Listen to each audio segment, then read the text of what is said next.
afternoon, good morning, depending on where you are listening to our NSA Houston podcast. My name is Megan. I'm the current president for NSA Houston, and this is our podcast where we interview wonderful presidents around the Houston area and beyond that really make an impact for us. This year, our motto is Together We Rise, which means we are working with organizations everywhere to collaborate and really draw out the best synergy of both worlds. So today we have a wonderful guest for joining us. So Sharon, why don't you share us a little bit about yourself and introduce yourself? Well, I'm Sharon Birkman, and I've been the president and CEO of my company, originally founded by my dad. Since 2002, I've been the president and CEO, but the company itself is 73 years old. So for me, I wasn't originally planning to be in business. I had a great love growing up for music and fine arts, and thought that was going to be my future. And the other thing is that growing up, I'm a grandmother of five now. So growing up in the 1950s, it wasn't really expected for those of us at that era to become a president or CEO of any organization, frankly. I remember being stuck with having to take home economics in seventh grade, being taught to sew and cook, and wasn't very good at either one. But I thought, well, that's okay because I love music. I'll move in that direction. And really, you could say I'm a bit of an accidental CEO in that it was just in my DNA so much. Being born into the family of an entrepreneur, although they didn't call him that in those days. We called him a struggling young businessman trying to get a new idea across in this brand new field of social psychology. So, he and my mom, they both believed in their dream, worked really, really hard. And I saw that, well, that's what my folks do, but that's probably not going to be what I do. And everything changed dramatically for me as they were getting older. And when my third and last child was in starting third grade, I decided to go in and at least learn what I needed to do to help them through a succession plan. Wasn't planning to lead the company by any means, but I also cared deeply about the mission because I'd grown up with it my entire life, and I knew the product inside and out. So I started showing up at the office when she was at school most of the day. And lo and behold, I got really addicted to how exciting it was to be part of that team. And the more I delved into it, the more I felt really, in fact, more so than music, that was going to be my true calling. Wow, what a turn of events. I love how you started to tell this Oh, story. but It sounds thank you, like it Megan. was I go around saying I'm a poster child for yes, you can have two careers. So, absolutely. What was your because I first I enjoy career?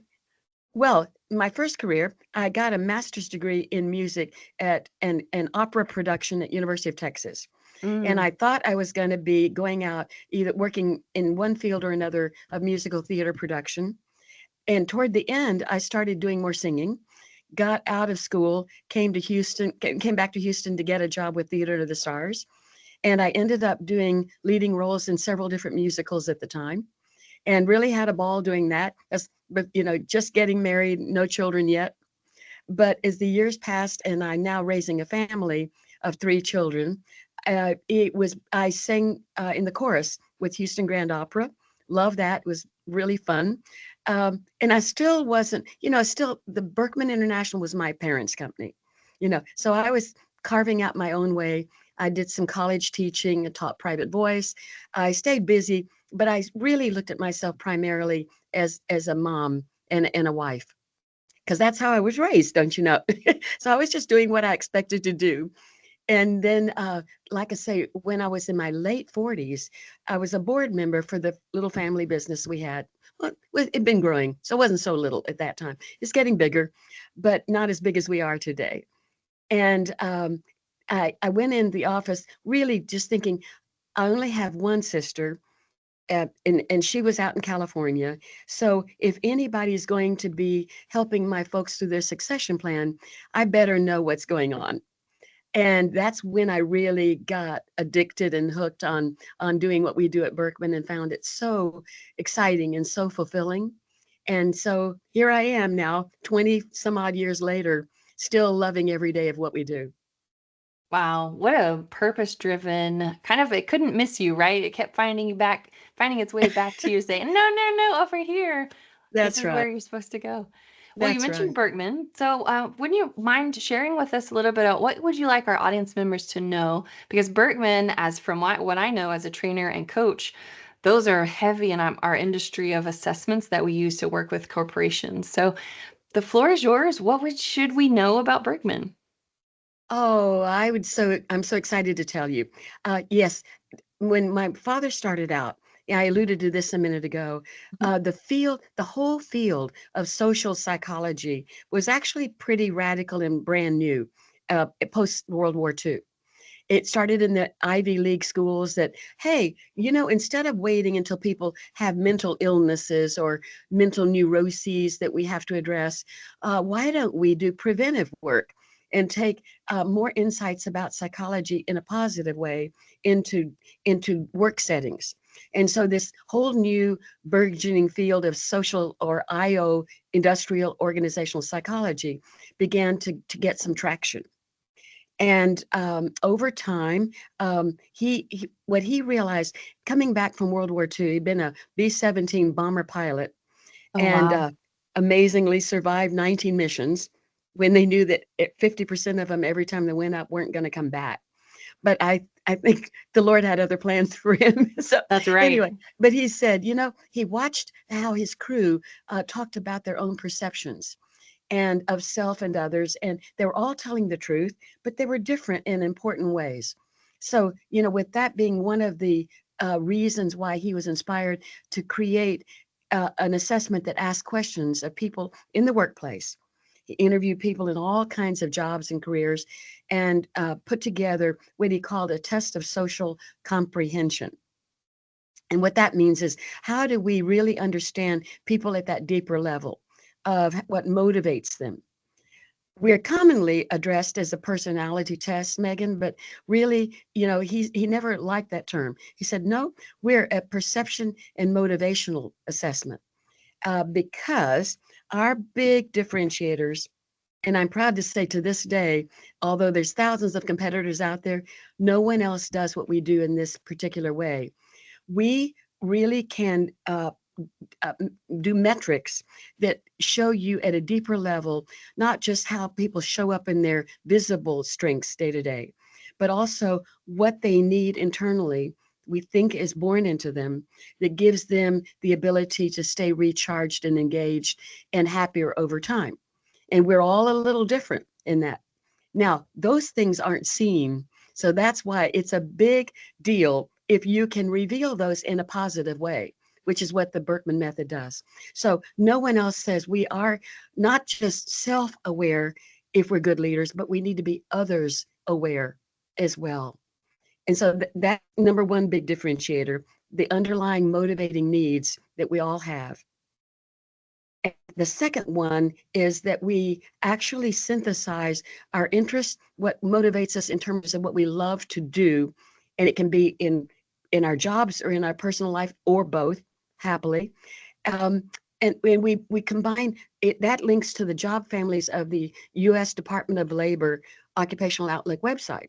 So by putting career and interpersonal strengths together, you get a much sharper view of what's going to keep people engaged in their jobs, happier in their happier to get up and go to work in the morning, and also making sure that as you promote people career pathing, or as you guide college students into the right majors and the jobs beyond that, that you're helping them in as informed as possible, as educated a way as you possibly can. So career and also the underlying strengths. For me, the best analogy over the years to show why our usual behavior, how we show up, and our underlying strengths, how they work together, is to think of nature. Think of a tree. When you walk up to a tree, most of us can distinguish between a pine tree and an oak tree True. without being arborists. We can just see it, or palm tree. We know. You Yeah. know. Okay. The Berkman will say that what shows up when we are doing our everyday good behavior, going to work, going to networking events or whatever it is, people see that. And surely enough, it is a strength. But that's the part of the tree from the ground up. Now, the other thing we all know is we know what's holding that tree up. And it's not the trunk, it's the roots. So Birkman, our distinguishing factor that started from the beginning is the ability to see the roots as well, or to measure and describe and reveal the roots. Because frankly, that's the big key to keeping the tree healthy. And we believe the same is true of human beings. If you know what they're born with as traits, and by the way, it is in the DNA. I mean, the nature nurture debate, it will go on. And we are a combination of both, but that nature thing is important. Why it's important is it gives us essential diversity. And society can't function without a whole wide variety of different talents, different perceptions, and different motivations. So that's, I think, or no, I don't think, I know. That's why we're still here 73 years and counting and ready for the next decades to come. Absolutely. And I love how you always have passion about talking about where this came from and your family's history. I was able to go to the event you had not too long ago for Birkman, people that do the assessments or consultants in Mm-hmm. that space. And folks watching and listening, there's the same passion you'll see all the time, especially with, well, the new things that are coming out with Birkman. Mm. And I know in that day that we had the event, you had some amazing examples of people who have used Birkman and the caliber of impact that they had that day. I know Tamara Atkins shared about Marathon Oil going into different company or different countries. There were Yeah. Olympic athletes. Just for the folks listening who weren't there that day, what story would you like to highlight as far as who used Birkman and how did it really make an impact? Because those were amazing stories that day. Yes, and that's just a few of the many that I could regale you for hours. But Sure. what really thrills me, sometimes if I go to a social event or a networking event, they'll say, "Well, Sharon, what's your target market?" And I have to answer honestly, anywhere you got one or more people working together or living together. So, Right. many, many times I'll hear, "Oh, this is great at my job. I wish I had it for my family." Uh-huh. Or vice versa. But no, what thrills me, and I think why I remain so passionate, Megan, is that really anywhere I've seen it help couples, I've seen it help students, I've seen it, really enable teams to understand their challenges, and it's always communication. Every time we go, it doesn't matter the size of the company, doesn't matter where we go. They'll say, "Well, okay, how does Birkman help us with communication?" And so we say, "Stay tuned, we'll show you," because that is always a human being's biggest challenge. And here's why: we can only see the world through our own perceptions. And that's okay, provided we are open to the listening and the understanding of others' perceptions as well. The first name of this assessment was a test of social comprehension. And why that was a mouthful. So someone convinced my dad to just put your name on it, Roger. Call it the Birkman method. But be done with it. He is a very humble man, but he also, by using the word to comprehend, is to understand.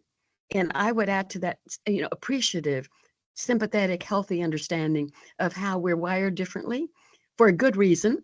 We need diversity, and that also it's a challenge because we are different in important ways. We need to make some effort and be intentional about appreciating how people are differently wired, and why that can be our strength and their strength, but also a barrier, and understanding, and also that's can be a source of a lot of conflict. But I Yes. do believe most people are trying to get it right. I think most of the time we are all trying. We just don't always see what we don't see, right? We don't see those roots down there under the ground. Yeah, no, I completely agree. And Not I our think, fault. yeah, it's a human nature thing. It's how Yeah, we're wired to think, but also it's the wisdom and the awareness of what we think and why we think it, and then how it's different from others to be an effective precisely. leader or coach or spouse or parent. Yeah, I'm happy you mentioned leaders. I think that's especially women leaders. I'm passionate about helping them, having especially grown up in a time when women weren't even expected to get opportunities like that. But I see that all over the place now. Diversity and women leaders, they abound and they do an excellent job. But leaders especially have the biggest influence and impact on others. And so, we, Daniel Goldman and other experts have said for years, the emotional intelligence is all about self-awareness. And I would add to that, and this is where Birkman really shines, is it's also not just self, but others' awareness. Because guess what, gang? We live in relationships everywhere, and they're critical to our survival and to our health and happiness. And everyone's different. I work with leaders Yeah. all the time, and I always say leadership is an art, not a science, because there's everything. Every time you think you got it just right, you have someone different to adapt to, and then it's a whole new game. Well, I know we've talked a little bit about Birkman, and you've mentioned diversity and how we have different strengths for different reasons. As we're Hmm. looking to this year, National Speakers Association Houston, we have a motto that says, "Together we rise." It's the name of this podcast. And so, as if you're thinking about how would NSA Houston and Birkman be able to collaborate this year and be connective as we lead into 2025, or this will air in 2025. What are your thoughts on how can we collaborate to support each other since we're in the same space? Well, I love your theme, Together We Rise. I think it's so true. And I'm excited. Thank you for letting me be in conversation with you. It's an honor. I feel like if we can do more to get this message out about people understanding one another, appreciatively listening to one another, I don't think I've ever seen in my lifetime a bigger need for that. I think there's always been a usefulness to what we do at Berkman. And that's, again, I think that's why we still continue to thrive and survive all these decades. But that said, we've been through a global pandemic. We've been through a lot of unusual stress in the last few years. And so I do believe, much as social media is a tremendous power, it's also had a trade-off effect, and we've been worried about our young people. There's never been a bigger time for us to get the message out. And Berkman and NSA working together, I think, can do a whole lot more to rise together than either of us can do on our own. So I'm grateful to you for this opportunity. Hey, it's my pleasure. Thank you for joining because I think you're right. As we're looking for, together we're all rising, if that's how we choose to work. I think it's needed in the world, like you mentioned. And for Hmm. those keynote speakers that are listening, thinking, how do I use Berkman? Well, here's a couple ways. If you are a keynote speaker, perhaps you need another revenue stream and going into becoming a coach on the side and using a Berkman assessment to help a client, or maybe even a workshop where you're maybe on stage doing a keynote about diversity or different styles or connection. Why not do a workshop and add in the tool of having a Berkman assessment? There's all sorts of ways you can integrate it, but Together We Rise truly means how can we, leverage what Berkman's already doing over 70 years in the workplace. And also NSA Houston, we're in the fourth largest city in the nation. I mean, there's Yes. so much here that's so fundamentally powerful. I do want to also mention your book too. This jewel came out excitedly at the event that you invited us to. Would you like to share anything about this? It's called The Creatures of Contact. Yes, why you need more than a personality test. Well, actually, you just did a perfect segue for that. Interestingly enough, I asked by Forbes to write a book as a thought leader, and I was pondering that, thinking, okay, well, besides the Birkman method itself, what am I a thought leader in? And right about that time, this was 2017, Britain had appointed a minister of loneliness for the first time ever, and I signed the contract with Forbes in 2018, and remembered that fact and thought, I feel like even then, this was way before the pandemic, that loneliness is an increasing issue for not just US, but maybe for people all over the world. And Berkman's in 24 languages now with our questionnaire. So we can truly live up to our Birkman International moniker. And so what I began thinking is, if Berkman could be an instrument that connects people in a more meaningful way and also shows us how our differences play into strengths and how essential they are. So the reason I had the title, we are humans who crave and must have connection with one another just in order to survive, let alone to be happy. And I also believe that just the assessment we can do some amazing production of reports and data, and we can show people how to use that data, but we aren't the people out there having the conversations. That's what you just mentioned, a coach, a consultant that's a Berkman professional utilizing that as part of their human contact, their human connection. That's what makes us live, and hopefully another 7 decades, because that's what really brings it to life. It's like a music company. Go back to my first love music. You can publish music, but if nobody's there to perform it, it's just notes on a page. And I would say the same is true about us.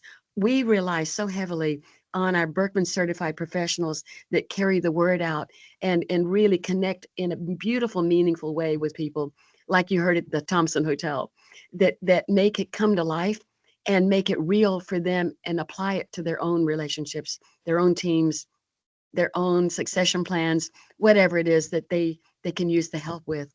And that's what, again, I'm passionate because I have a reason to be. There's so many exciting things going on, in so many ways we can connect people and bring them into healthy contact.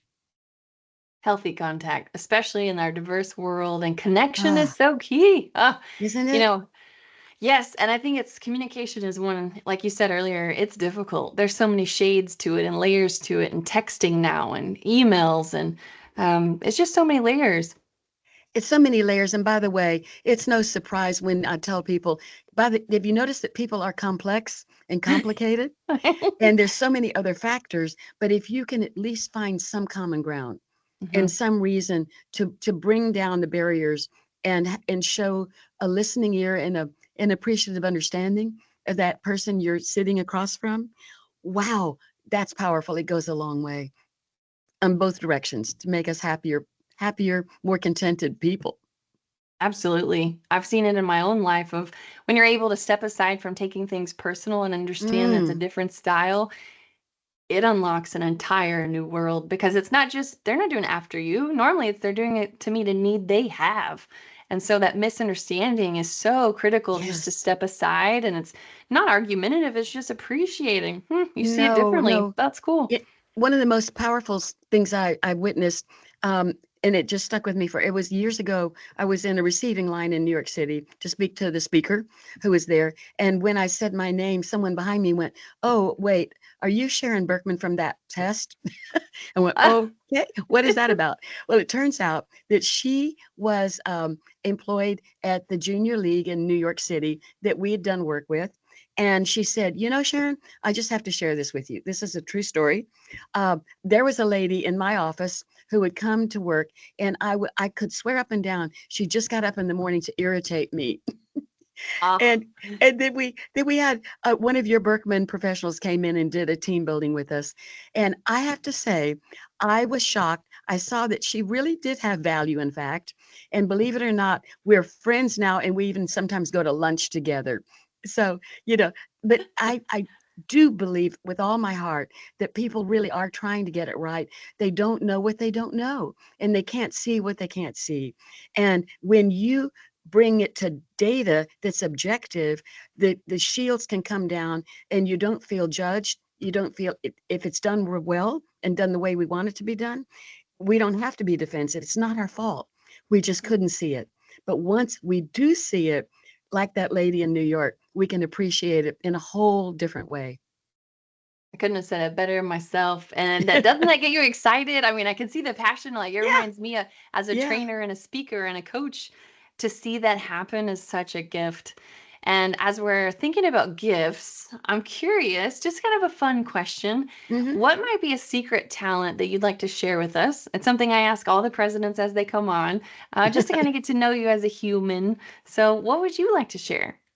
Well, I kind of hark back to what I was saying earlier about my first love being musical theater. My husband is an international opera singer and for his career. And so we have a Grammy in our China hutch at home that he won when he was singing with the Metropolitan Opera. Oh my And gosh. I've had the privilege of traveling so many wonderful places in the world, both with Birkman and with his career. So I love travel, but also we continue to be really active in operatic and choral and music groups around town. And we love to do our best to support now the young artists that are coming up. So that's a side passion, but it's a really strong one for me. And it's something I thoroughly enjoy. And if you see my Birkman, Megan, you wouldn't Uh-huh. be surprised because you would see, oh, that's how Sharon recharges on the weekend and in the evenings. We have music in our home, live music, and just yesterday we were at the Heights Opera, saw a beautiful production of The Little Prince, and one of my favorite books of all time. It's what we know in the Berkman is when we have a strong interest, and we do measure those and display them for people to see. If it's a strong interest that's not part of your day job, if you want to be a good leader, put it into your personal life, and it does wonders for your energy and morale. That makes so much sense. And wow, I've never met anybody who at least was somewhat connected to a Grammy. That's Yeah, amazing. it's fun. It's heavier than you think. Oh, I bet so. I mean, So it you should come over to be. my house, we'll put it in your arms. Okay, deal, deal.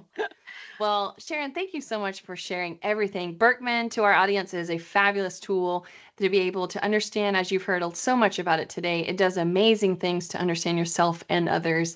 Sharon, as we're closing out, any thoughts about how people should follow Birkman, be in touch with you that we can help connect them? Sure. Well, you can just go to our website, but better still, what I'd love them to do is this is so simple. My email address is simply sberkman@berkman.com. And I would love to hear personally, directly from anybody that has a query, a question, a comment. And if they're interested in knowing more, I'll make sure they connected to the right people here at Birkman International. We're headquartered in Houston, our big fourth largest city, Uh-huh. and so proud to be right off Katy Freeway, I-10 at Campbell Road. So, you know, anytime they're interested, we'd love to hear from them. Wonderful. S. Well, Berkman at Berkman.com. there you go. Well, don't hesitate to reach out. Anyone, Sharon is fabulous. Her organization does great things, and as it's centered in Houston, so is our NSA Houston chapter. That's why we're working together with so many great leaders. If you have any questions, you can also reach out to anyone on the NSA board, myself. We're happy to connect you in if you need anything. And we're also Sharon's team also allowed us to take a box of these books we give out at our meetings for NSA Houston, and we send over photos to the Birkman crew just to show how we are collaborating. We're walking the walk we talk to support our team growing and then Birkman's message getting out. And so keep keep working on what we're working on. To everyone in the audience, thank you for participating and for listening. We'll see you on next time on another episode of Together We Rise. And Sharon, from the bottom of the NSA Houston heart, thank you so much for coming. My honor and privilege. Thank you, Megan.